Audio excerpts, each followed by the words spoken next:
Welcome to the Transforming Trauma podcast. Transforming Trauma is presented by the Complex Trauma Training Center. I'm your host, Emily Ruth, and I'm so glad you've joined us today. Licensed mental health professionals, we warmly invite you to join our summer 2026 NARM therapist training, a hybrid online or in-person immersion into the transformative power of the neuroaffective relational model. This advanced clinical training is designed specifically for those seeking to deepen their expertise in healing complex trauma while offering the flexibility of online learning combined with the depth of in-person experiential work. From January to August 2026, you will be part of a supportive learning community that meets both virtually or in person in Salt Lake City, integrating mindfulness and clinical expertise. Through 4 comprehensive modules, you'll gain specialized trauma-informed knowledge and skills to confidently and compassionately address the impact of adverse childhood experiences and complex trauma. Together, we'll explore how to support the resolution of attachment, developmental, relational, cultural, and intergenerational trauma using a neurobiologically informed approach that promotes post-traumatic growth. Embodying both professional and personal growth, you'll become a catalyst for transformation in your practice and community. Enrollment is now open for licensed psychotherapists, counselors, social workers, psychologists, and other mental health professionals, as well as graduate trainees and interns working toward licensure. Visit complextraumatrainingcenter.com to learn more and secure your spot in this hybrid online and in-person training experience in Salt Lake City, Utah. And now for our interview. Sarah Champie is a licensed trauma therapist based in California who specializes in supporting individuals and families navigating hereditary cancer, genetic testing, and preventative or reconstructive surgeries. Her work integrates trauma-informed, somatic, and relational approaches to help clients reconnect with their bodies and make meaning through uncertainty. She is the creator and host of the podcast Walking the Genetic Line, which explores the human experience of living with hereditary cancer risk.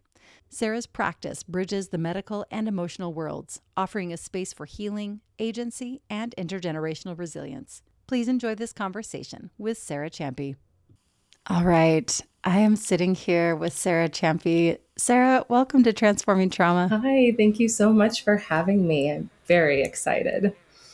Yeah, I've been looking forward to this conversation, and yeah, it's going to be a good one. So as we do, I'd love to begin just by connecting with you and asking, what would you like our listeners to come away with from our conversation today?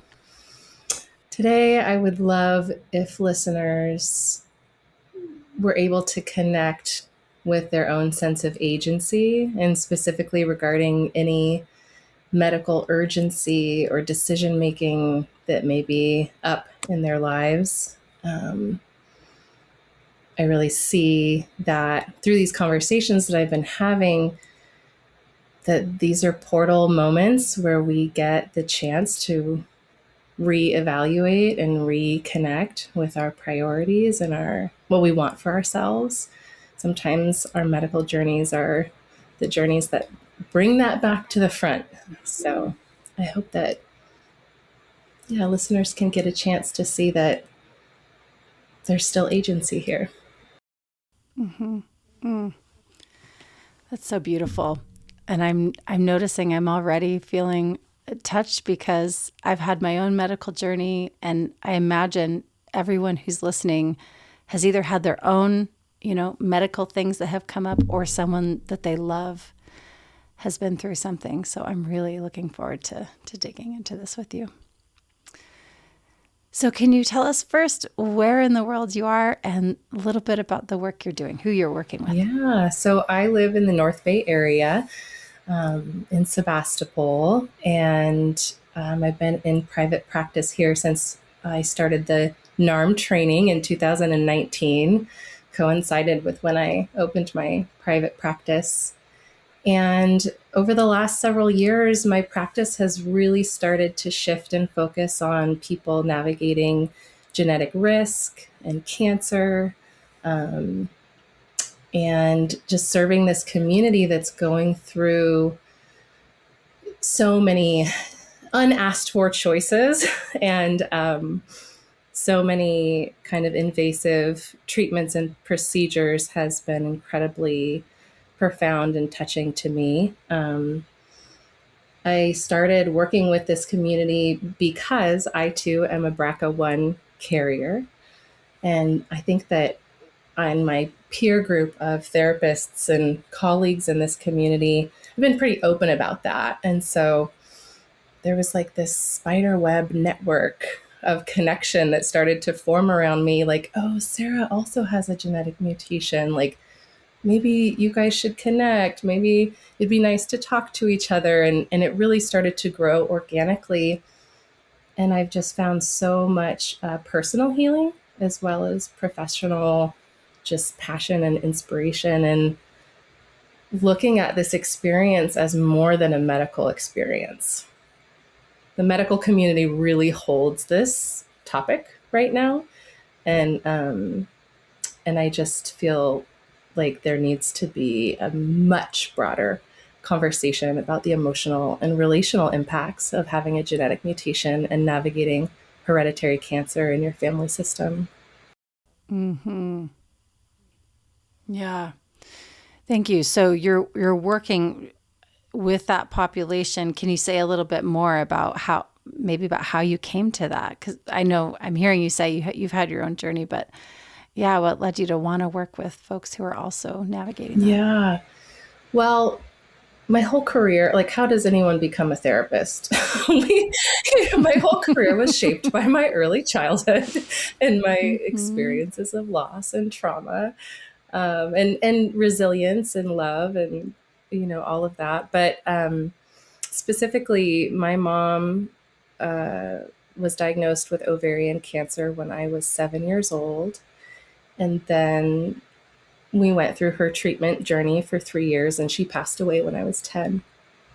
And I share just a couple aspects of my experience pretty publicly because I do think that speaking to the hereditary cancer community, just like any minority community or kind of subculture, it's so powerful to know that the person sitting with you really understands and holds a membership in that environment.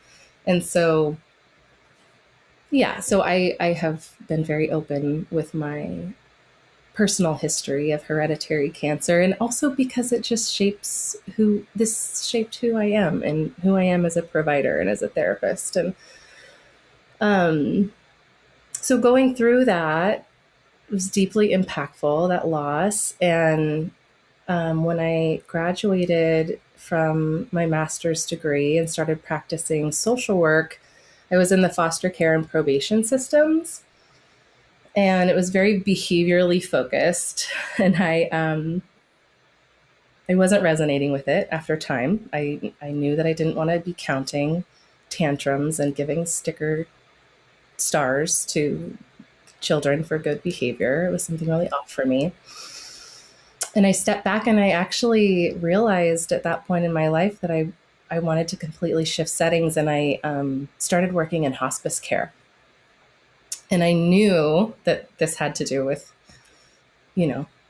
circling back to learn, explore, integrate some aspect of losing my own mom as a child. So I worked in hospice care for about 4 years before opening my practice. And just, I feel like what I'm telling you is these are all the stepping stones that kind of led me to my relationship with my practice, with working with people with really intense, sometimes terminal, definitely life-changing medical diagnoses, and how it impacts our relationship to living so deeply when we're at that intersection of helplessness and agency, right? Like when you have a medical diagnosis enter the room that's going to change the shape of your life, that is that moment, right? Of like, what are we surrendering to? And then where do I still have choice here? And having those conversations over and over with people with terminal diagnoses really impacted my soul, impacted me as a human being, and how I walk in my own life and how I work with my patients, or now my clients in private practice.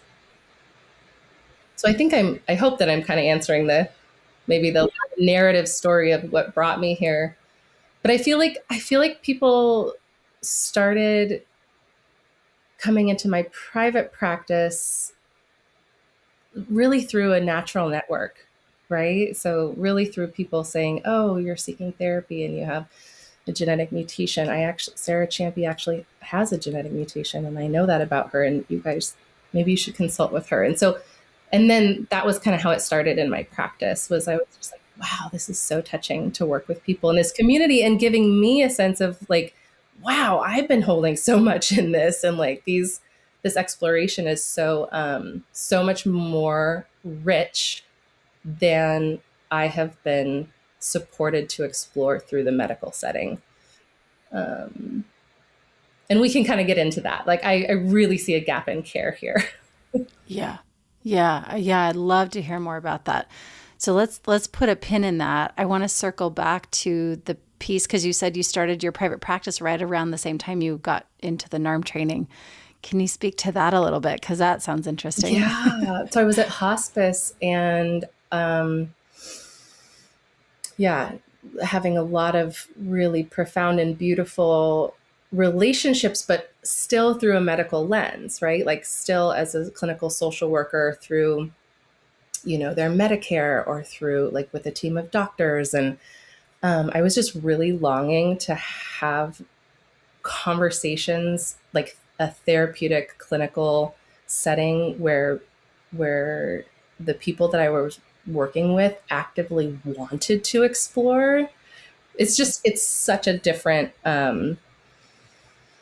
contract when you are a social worker going into someone's home. They have an illness, they haven't asked for emotional support, they're not wanting therapy, you're offering resources, and do you have everything you need? And I found this part of my heart that was really longing to have the more like spiritual, depthful, clinical conversations. And taking the NARM training gave me the scaffolding and the confidence that I needed to know how to hold a session. So I would say that my practice is entirely based on NARM. After staying connected to the NARM community for the last 6 years and going on to complete the master's level certification, and having ongoing clinical consultation in the NARM community, I really see myself as a NARM therapist. Mm-hmm. Mm. Yeah, that just warms my heart. I feel like, I mean, I don't know about your grad program, but I feel like mine, while there was a lot of good there, it didn't also prepare me to have these depthful conversations that you're speaking to.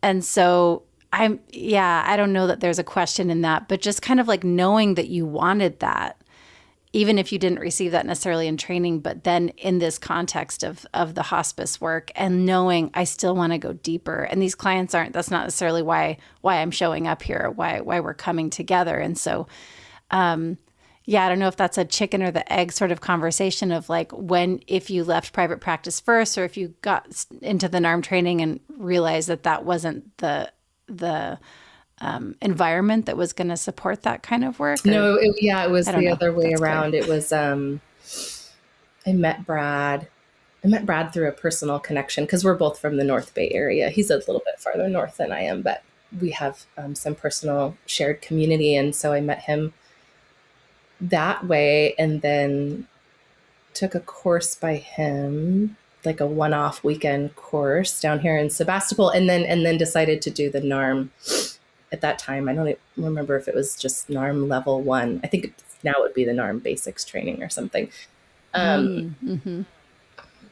Yeah, so it was through the NARM training that I actually got to work with the parts of me that felt so, like, we use shorthand of like imposter syndrome, but whatever pressuring was taking place inside of me, that I needed to be an expert and excellent and know everything and be perfect as a therapist.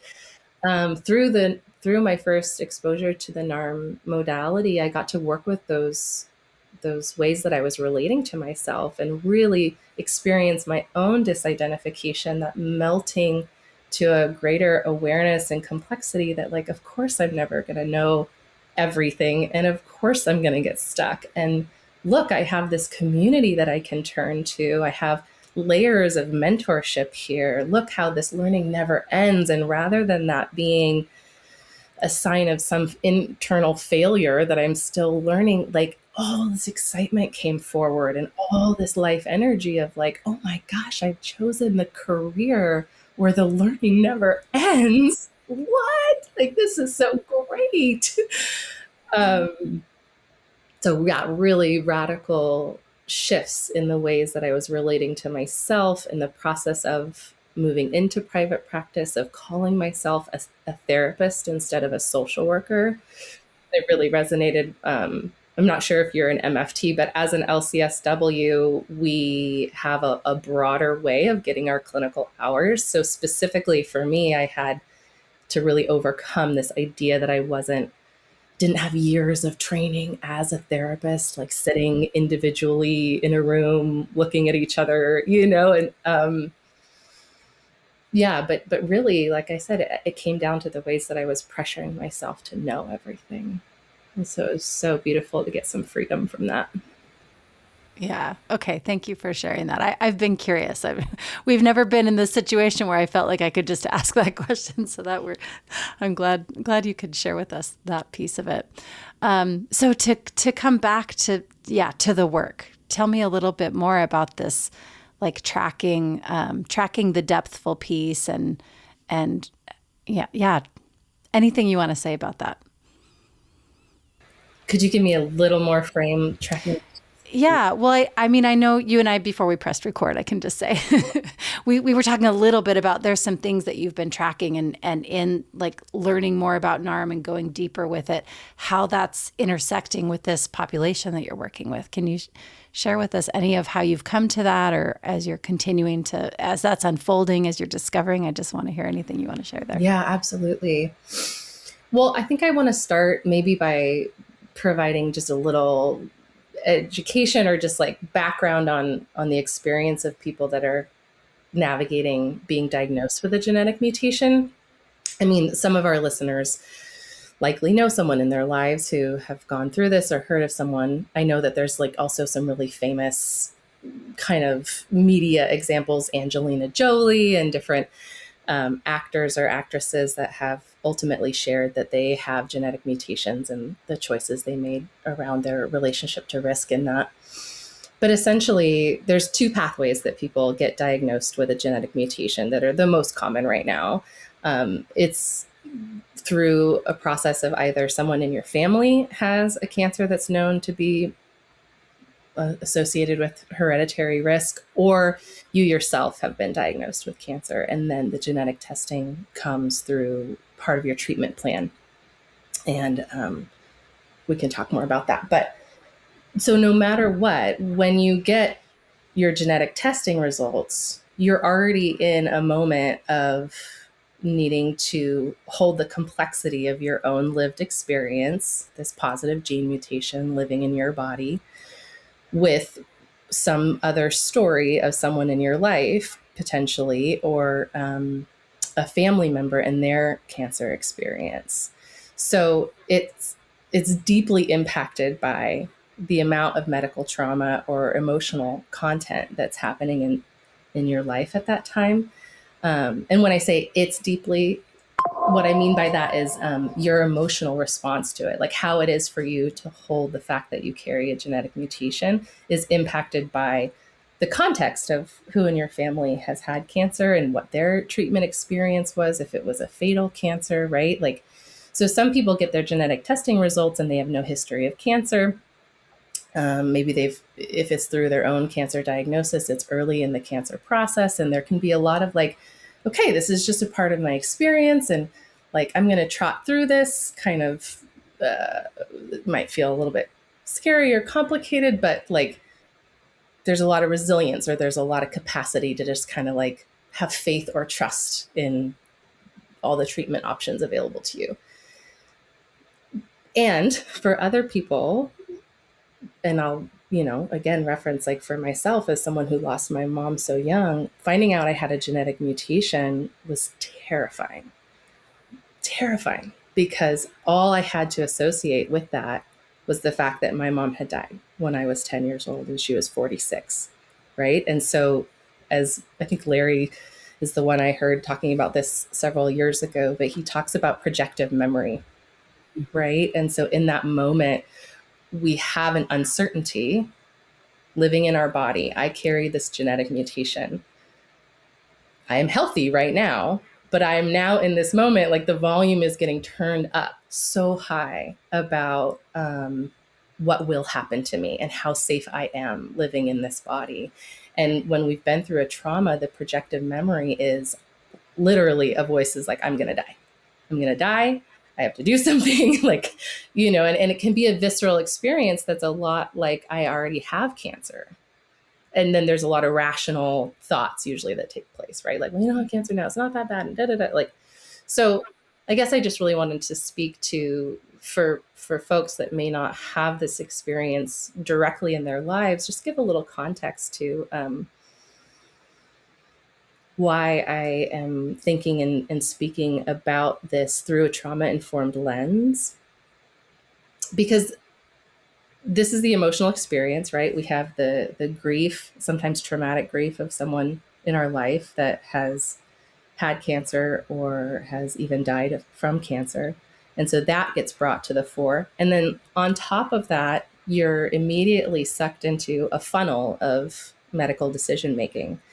And there are so many layers of that, right? Like there's your prophylactic surgical options if you want to explore cutting off body parts, or having preventative double mastectomy, hysterectomy if you're in the BRCA community. I know there's a lot of different genetic mutation carriers. I don't want to only speak to the BRCA community, but I do have the most information about that genetic mutation because that's where a lot of my own medical education came through as a patient.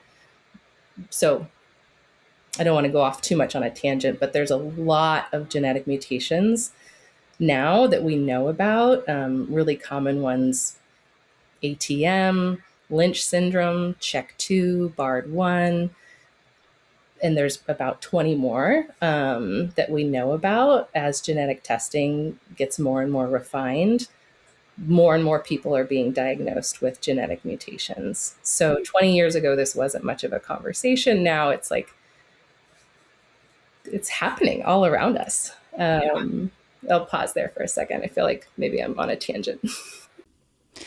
No, this is I'm feeling it. So I fall in one of those categories, and having my own experience. I mean, I'm just thinking about if I had, and I've worked with a therapist, since kind of having some of the bigger pieces rise up for me in my life when they were really alive.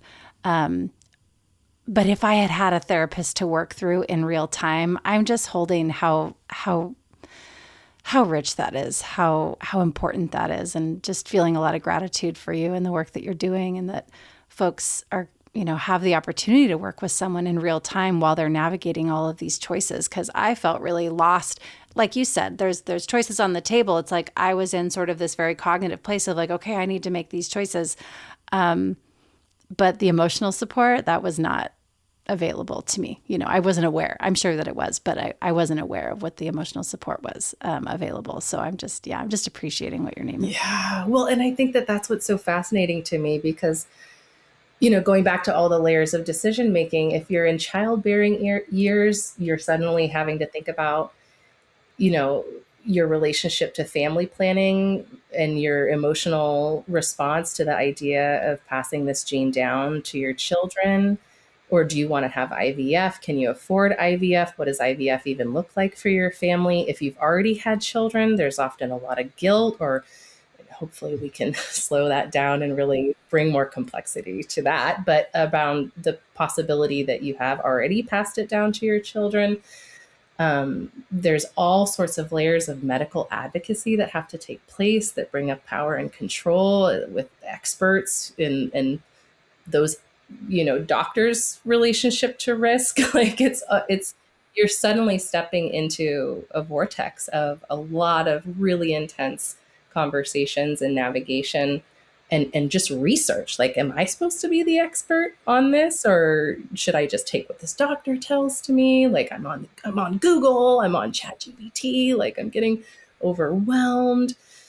And to your point around the emotional support, I think in 10 years, right? I got my own genetic testing when I was about 30 years old. And in 10 years, I was offered one breast cancer cafe.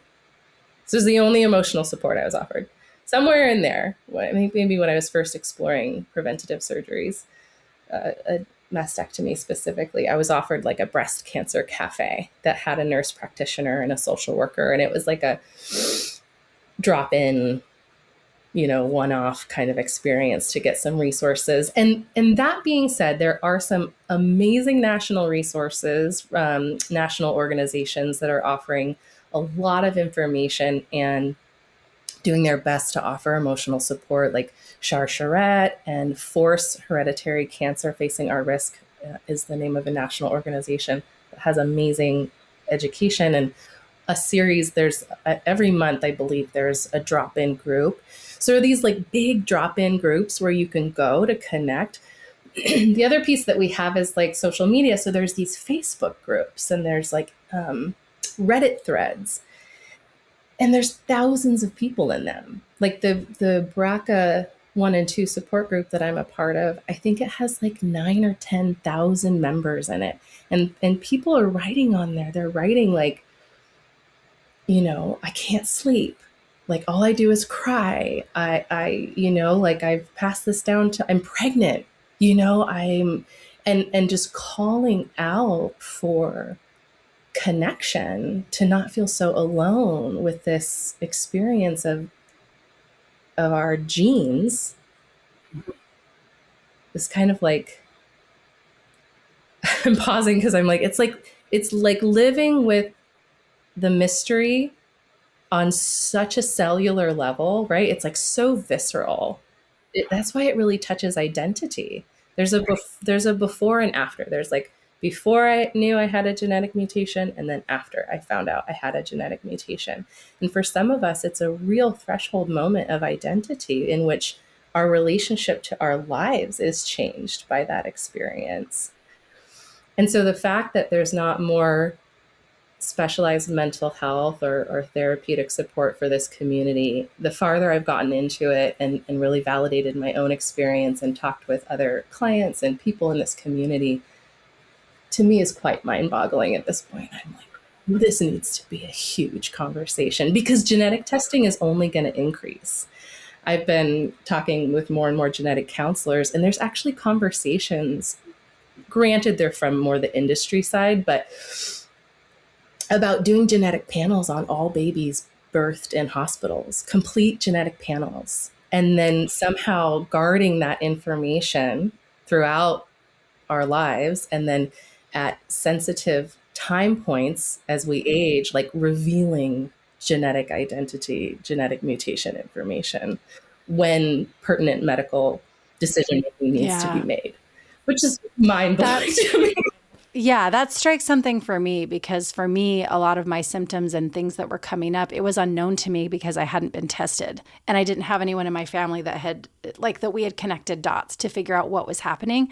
So there's like a particular kind of grief that happened for me, discovering and realizing, oh, there's all these years and all these things that I've dealt with that I didn't understand what was happening. And now I know, and I have all these choices and I feel a little bit overwhelmed. But like, I'm still grieving so much of what's happened. I don't know if that makes sense, but I'm just, this that you're naming of like, now there's so many more resources and potentially more choices. Like there's more things on the table that we can do, but also that can feel overwhelming, and having the emotional support to help someone navigate that is just invaluable. It's just priceless. Yeah. I love that you just spoke to that perspective, right? Because there is no one relationship to this. And I think that what you're speaking to around the longing to have known, right? And this comes up so much when we're dealing with Well, anytime we're dealing with any aspect of mortality, to be honest, like when mortality enters the room, or our relationship to our life as finite, as like the deep knowing that this won't last forever, and that I'm in a process of surrender to the mystery of life, surrender of control, and also I am co-creating with that. There's a grief and a reconciling, right? A reconciling what was. And so just to hear you willing to share that you have walked a part of that path is so meaningful to me. And I'm feeling emotional. I can name this. I'm a little more comfortable these days with, showing this part. But there's layers, and there's like life milestones, at least for me in my experience, where I feel like I can process it and it feels complete in a season of life. And then I move into a new season of life and it impacts me in a different way. That's what this is. It's impacting me in a different way as I'm in a new season of life. And again, just knowing that there's support for that specifically, and that you're doing this work. So that's part of why I've been so excited to have this conversation, because it touches me personally. And I just think there's probably not a person on the planet that doesn't have either a lived experience of that or someone that they love and care about that is navigating something. I just think we're finding it's so much more prevalent than we might have imagined 5-10 years ago. Absolutely. And I want to just get in here one layer further, which is that I feel a level of concern, or just like a desire to make more space, because something that has happened in the genetic testing community is that we've grabbed onto empowerment, and we've grabbed onto choice, and and there's this like, everyone needs testing, everyone needs like, and you should get tested, and information is power.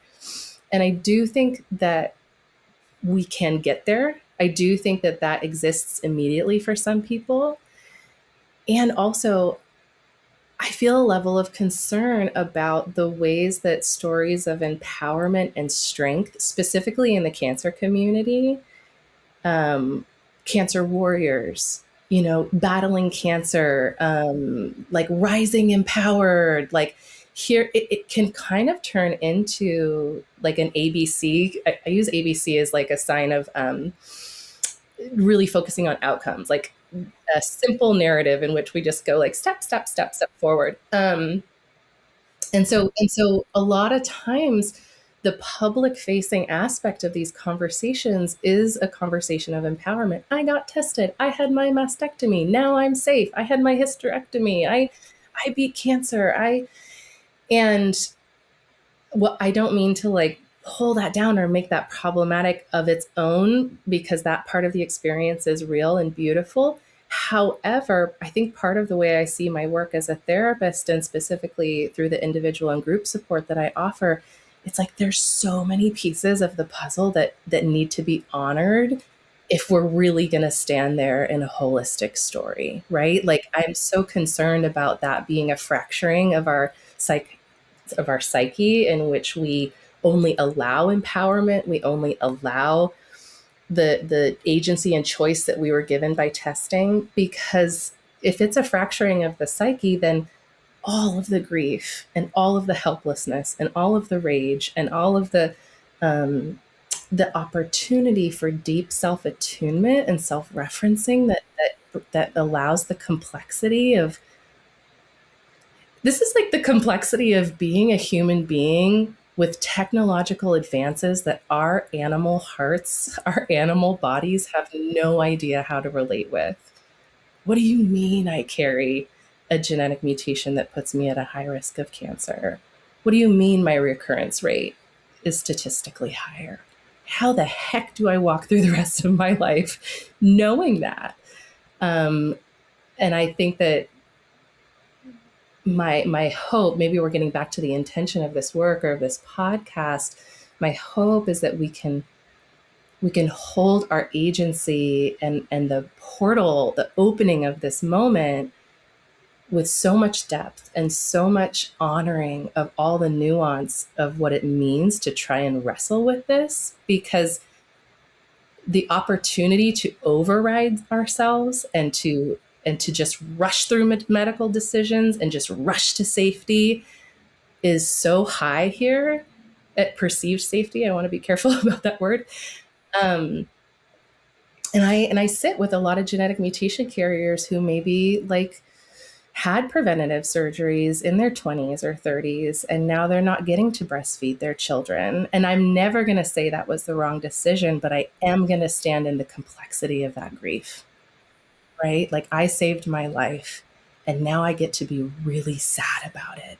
And maybe looking back, I could have feelings that I wish I would have waited.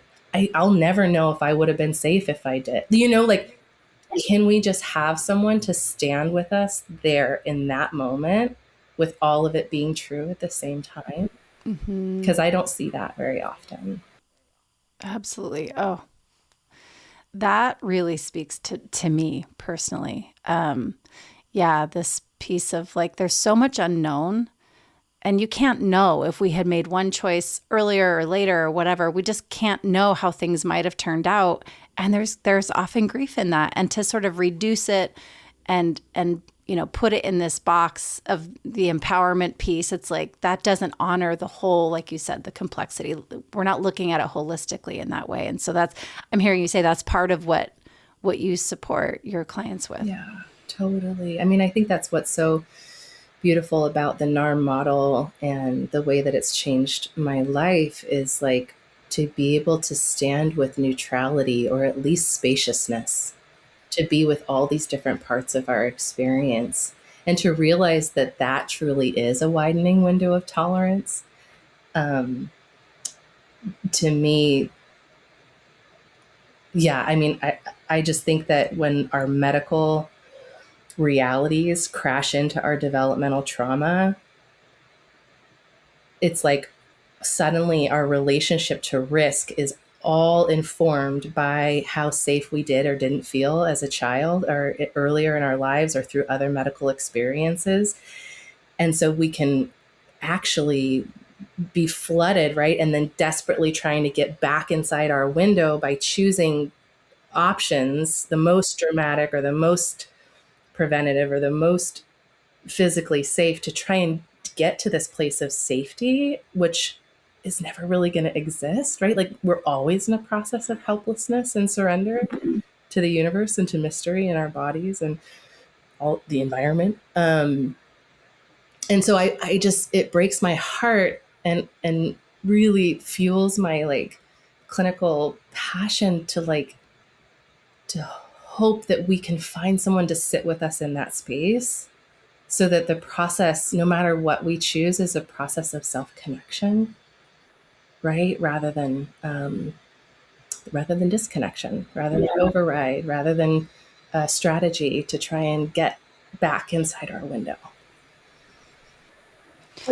What you're saying, it's bringing something up for me. Let me think if I can articulate the question that maybe I'm holding. I haven't even fully thought this through, but I'm thinking about how, so I have kind of a medical history here that we're talking about, or that I'm talking about sort of vaguely. And I know of others who have maybe similar or even the same piece to their medical story. And I'm thinking about how I might hold it very differently than someone else who, even from the outside, it might look like their life experience looks very similar. They may have some similar, themes in their story, but we might hold it very, very differently. And I'm imagining when you're working with clients, that might be something that comes up too. Of course, as NARM therapists, we know that like even the same sort of, from a bird's eye view or distance might look like, oh, there's some similar things to these stories, but these clients are holding it very differently. And I'm wondering if you can speak to that from a NARM lens, why that is, or what you do with that. Absolutely. It's been incredibly helpful for me to use the survival styles as part of the map and framework to understand, like, what are the dynamics that are really surfacing here through this portal of these genetic testing results. And I really mean the word portal, because again, getting a cancer diagnosis, getting genetic testing results, it's like a flood moment, right? You're suddenly, you've stepped into a new landscape of reality. And there are ways of relating to the world are still deeply present in that new reality. So some of the language that I hear from some clients is this, I'm disconnected. I'm numb. I can't feel anything. I keep telling everyone I'm fine, but I actually don't know how I am. Right. And so I really relate that to the connection survival style, right? Because being in connection with whatever is going on in that moment is so flooding or just intolerable that, we can go to a spiritualizing place. We can go to intellectual. I'm doing tons of research. Like, how am I emotionally? I'm fine. But like, I am up at 3 a.m. on Reddit threads, on like medical documentation, research papers. Like, I'm going to become an expert in this in the next 3 weeks, because that's how I'm going to manage how flooding this is. I also see people that are kind of in the attunement category who are afraid of being a burden. This can be incredibly time burden, financial burden, emotional support burden, right? And folks in this category or theme, they really can't hear their own needs because they experience so much pressure from the expectations around them in the family system. So the attunement kind of theme is really, it's that next layer, right? What even if I had needs here, how could I even articulate them to myself? We can look through the trust theme. Like, we have people that would do anything to not feel vulnerable in front of their family members, right? Like, I will support team. No, I don't need a support team, right?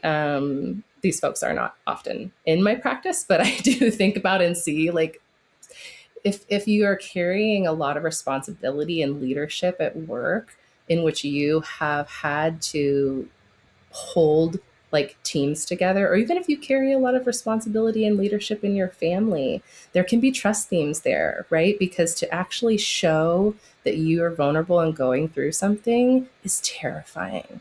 And you might have a lot of ideas that if I do, it will be seen as a sign of weakness, and my career will disappear. My success is based on the fact that I have strength and love sexuality. But basically in autonomy, the things that I see are that people carry an incredible amount of a hidden life, right? There's like an aspect that they're maybe going along with the plan or doing what their partner is wanting them to do, but inside they're totally wrestling with it. Or maybe substance abuse has re-entered the picture, or maybe there's other aspects of like a form of feeling like they have to do the safest thing, and there's no space for them to even talk about, well, what if I wanted to just live with surveillance for a while? What if I didn't want to do anything for a while?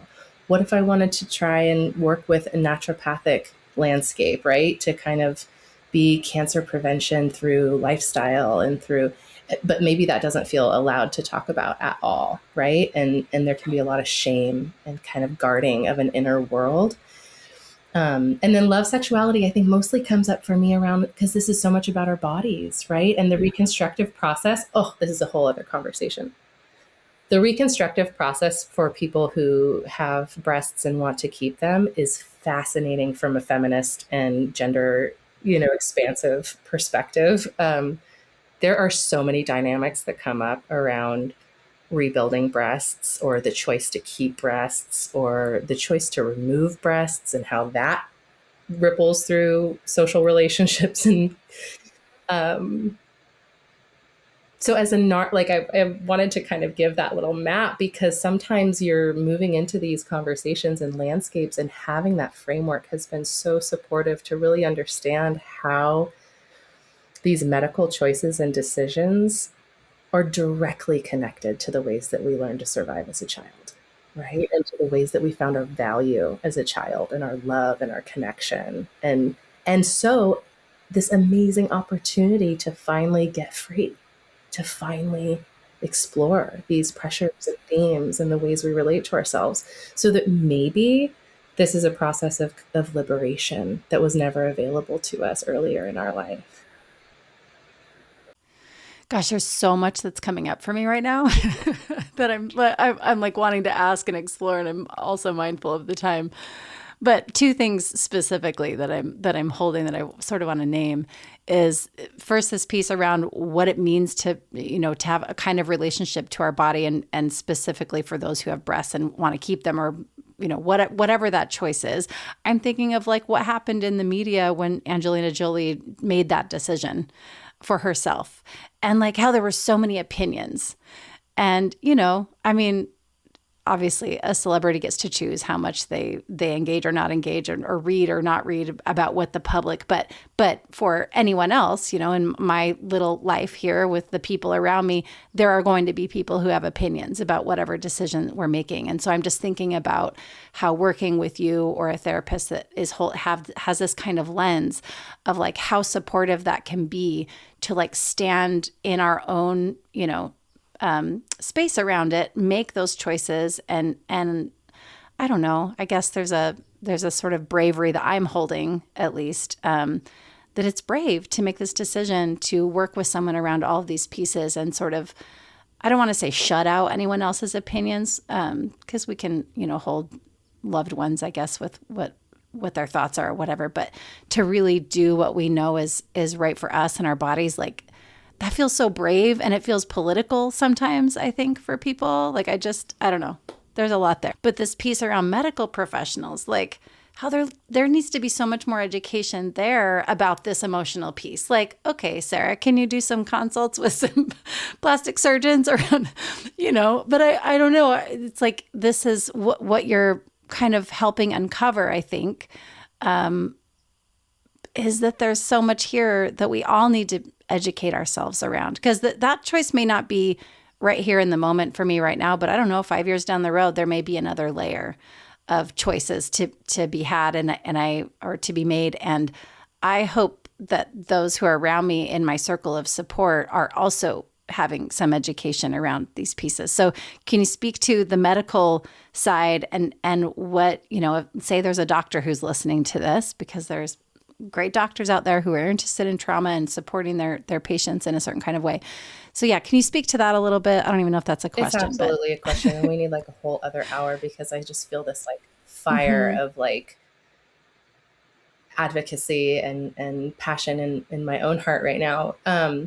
The first thing I want to say is that there are so many doctors in this space that are amazing advocates and amazingly trauma informed. And I'm so grateful. And nor do I think we should expect doctors to have all the medical training of a psychotherapist, right? Like, come on, they are holding so much and in such a position of pressure from the medical system and bureaucracies that doctors are operating within.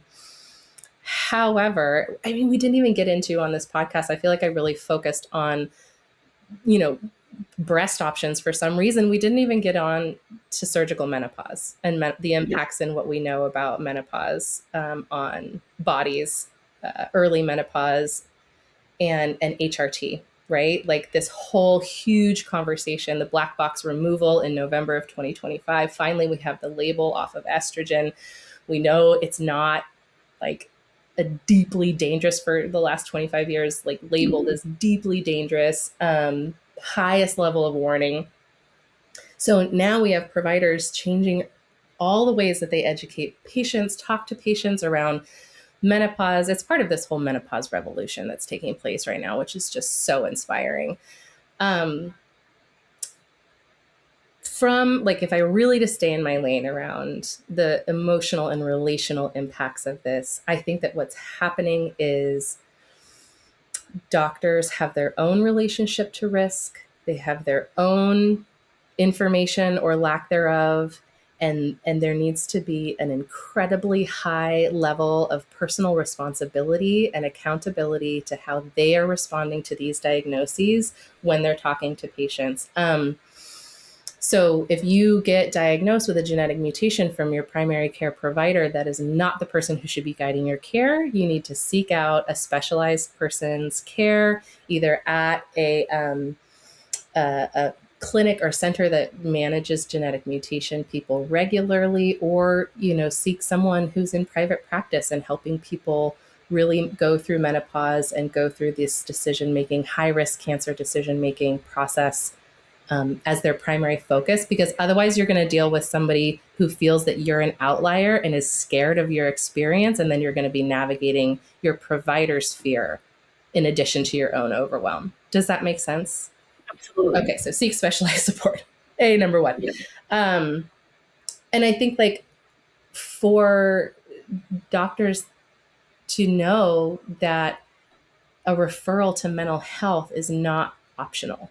A referral to mental health at this time, it's not like what happens for so long in menopause is oh, you're not sleeping well and you're having trouble in your marriage and you're feeling a little foggy. I think you might be depressed. Go see a therapist, right? We're not doing that anymore. Therapy is a part of this model of support for people moving through these incredible thresholds of life. Again, I could just talk about that for about 2 hours, so I think I'll stop right there. Mental, emotional health is health. And so anyone who's working in that space, any doctors, especially in this space of dealing with a genetic mutation or variation of some kind, that needs to be a given that the patient has this kind of support, this emotional support. That's how I feel about it. Yeah, absolutely. Yeah. Yeah. Oh, Sarah, yes, we could talk, I feel like, for hours more. And hopefully you and I can do lunch sometime and I can ask some more questions that are, but I just am so appreciative of the work that you're doing and how you're sharing with us, how you're holding this NARM lens. And I know that there's even more around that you're doing, more of the NARM pieces that you're holding that we obviously didn't get to. But for those who are curious in the work that you're doing, and you've got a presence online and such, so can you share? Because I also, if I can just shout out, you have a podcast too. So I know there's other ways that listeners can engage with you and this specific work that you're doing. Can you share with us where we all can find you? Yeah, absolutely. Yeah, I have a podcast that's called Walking the Genetic Line. It's really beautiful. We just started in July of 2025, so we're new. But all we're doing is talking about the mental and emotional and relational impacts of navigating high hereditary cancer risk and what it means to have a genetic mutation. So come find us there and listen to Walking the Genetic Line. You can also come to my website, which is just Champie, LCSW.com. I have a lot of resources on my website and information for people in this community. I'm also I'm not sure when this podcast is going to air, but there's a new cohort of my support groups that are starting for people in California. It's called Face the Risk Together. And we cap at 8 people, and it's a 10-week group. And we just walk through what it's like to carry a genetic mutation. Each week has a theme. And we talk about how, relationship to our bodies, how that's changing through this, relationship to parenting, fertility, decisions around parenting, medical advocacy. We just have a topic each week, and we just get to really hold and do a deep dive to be together around that. And then I love that it's a closed group over time, because it's so much more than these drop-in one-off groups. It's we really form beautiful relationships in that space. So the next cohort is starting in March, but there'll be more after that. And then I have an Instagram that's also Face the Risk Together. And I provide some information and, advertise the share the podcast there. And so, yeah, I'm really hoping to build more and more of a community and conversation around this as time goes by. And I would love to meet anyone that is touched by this and feels that they don't have a space in their lives that's holding this piece. Thank you, Sarah. Gosh, this has been such an important conversation. And for me personally, again, just feeling so much appreciation for your willingness to do this work, because some are really touched so deeply and need this support. So thank you. Thank you so much. I'm so glad that it's resonating, and I'm so honored to be on Transforming Trauma, a podcast that I have listened to for so long. So, full circle moment. Thank you so much. Thanks so much for joining us for today's episode.